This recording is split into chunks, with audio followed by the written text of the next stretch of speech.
Cette histoire aurait pu se passer hier, ou bien alors dans des temps plus reculés. Elle pourrait aussi se dérouler demain, qui sait. Cette histoire est une histoire surprenante. Elle commence par la chute. Oui, la chute du roi du royaume Obtempéria. C'est au retour de chasse que le roi a fait une chute de cheval. Il est tombé lourdement, si lourdement qu'il s'est blessé grièvement, les deux jambes brisées. À présent, il marche avec des béquilles, et ce, à vie. C'est une catastrophe, une véritable catastrophe. On raconte que ce roi a un caractère susceptible, qu'il est prétentieux, hautain. Eh bien, pour la première et dernière fois de sa vie, la rumeur dit la vérité. Il vient de faire proclamer une loi qui oblige ses sujets à s'embéquiller sous peine de mort immédiate. Et cela vaut pour les plus jeunes aussi. Son argument, très simple. Comme il ne peut plus être comme ses semblables, eh bien, que ses semblables soient comme lui. Point final. Quel spectacle! Ah oui, vraiment, quel spectacle que de voir à travers toutes les villes et tous les villages du royaume Obtempéria chacun sautiller maladroitement avec ses béquilles. Certains ont voulu passer outre la loi. Ils couraient vite. On a eu du mal à les attraper. Mais on a fini par tous les arrêter, les condamner et les exécuter pour l'exemple. Depuis, les années ont passé et le royaume Obtempéria béquille toujours. Les anciens n'osent même plus raconter aux plus jeunes leurs promenades lointaines, libres, joyeuses, debout sur leurs deux jambes. Et les années passent encore.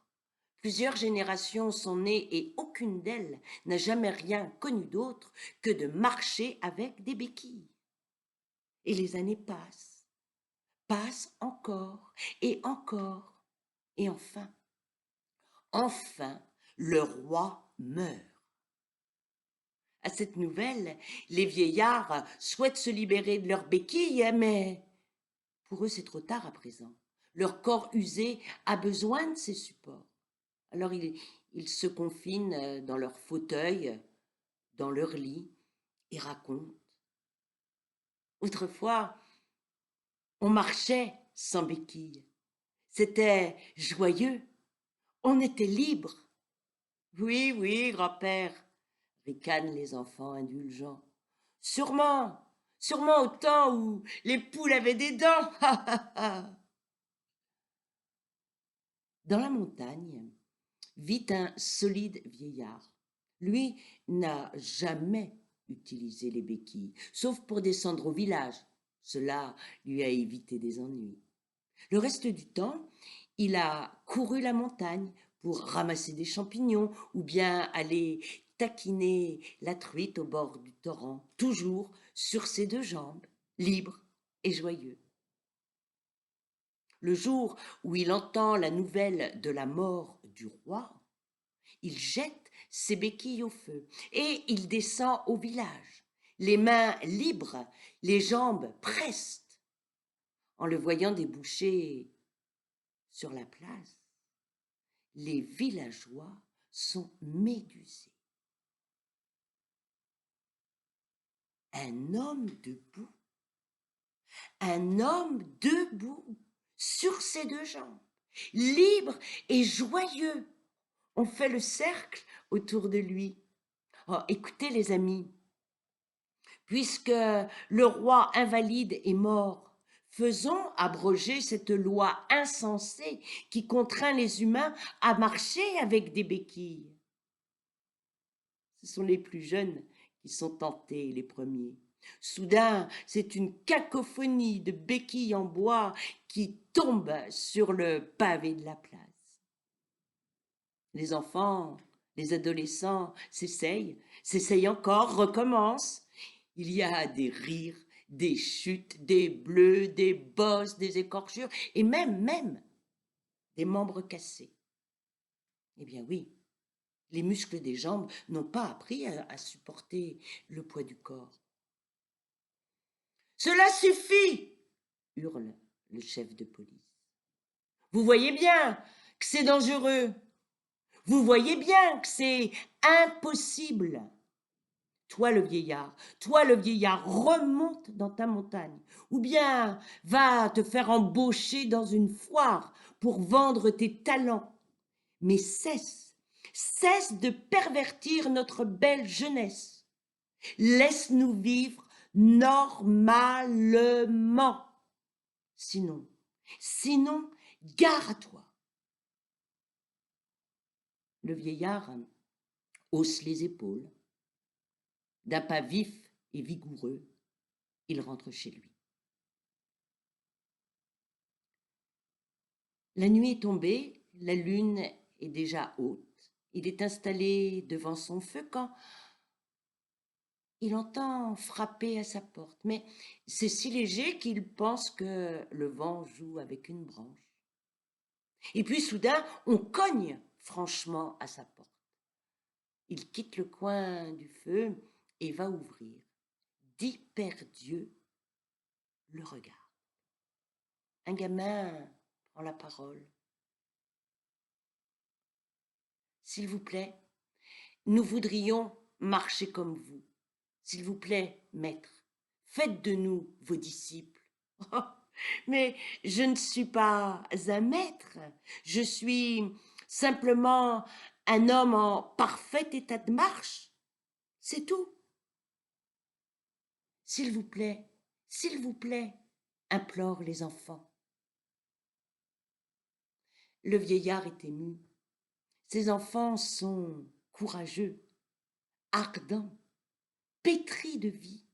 Ils portent en eux l'avenir. Le vieillard accepte.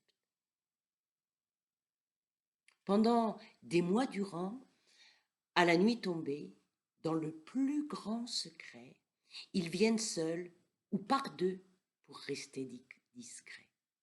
Et ils s'entraînent encore. Enfin, ils sont prêts. Ils descendent tous ensemble au village. 10 enfants debout.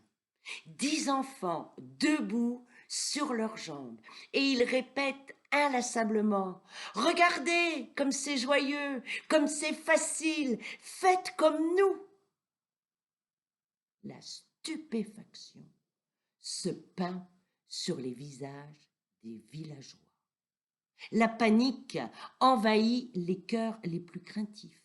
On les montre du doigt, on crie au scandale, la police vient mettre bon ordre. Le vieux est arrêté, condamné, exécuté pour avoir perverti 10 innocents. Les enfants debout se révoltent devant tant d'injustice. Alors ils vont, ils viennent, ils arpentent le royaume obtempéria pour montrer qu'il est facile, joyeux de marcher, que c'est plus agréable d'avancer les mains libres et les jambes prestes. On trouve leurs propos éhontés, révolutionnaires. On les arrête, on les condamne à des peines légères. Ce ne sont que des enfants, après tout. Mais la graine est semée. D'autres prennent la relève. La communauté du village s'inquiète, alors on tente d'éloigner ces insensés. Pour se rassurer, on les traite de fous. Mais la graine germe. Aujourd'hui, on chuchote que dans le monde, il y a des hommes, et qui ne sont pas fous, qui prétendent marcher sans béquilles, oui, debout sur leurs deux jambes. Mais c'est invérifiable. Alors, quand un enfant interroge, qu'un autre questionne, on lui répond que ce sont là des contes.